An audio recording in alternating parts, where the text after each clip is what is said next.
president of the United States, came out and said that Jim Comey told him not one time, not two times, but three times that he was not under investigation. And you are learning much more about what Comey will say. Yeah, and don't forget, Aaron, the president of the United States wrote that in the letter in which he fired James Comey, said that he was assured three times. I've learned, my colleagues Eric Lichtblau and Jake Tapper, we've all learned that, in fact, that Comey is going to dispute the president on this point. If he is asked about it by senators, and we have to assume that he will be, he will say that he never assured Donald Trump that he was not under investigation, that would have been improper for him to do so.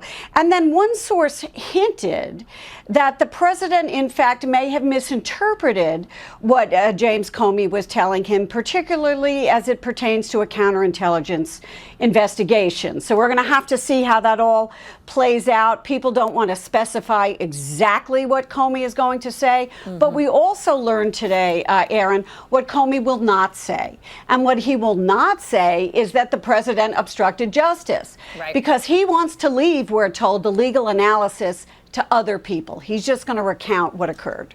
And let others judge, which is different. Let me just be clear, Gloria, different than saying the president did not obstruct. He's simply going to say what happened and refuse to weigh in on whether he thinks it's obstruction or not.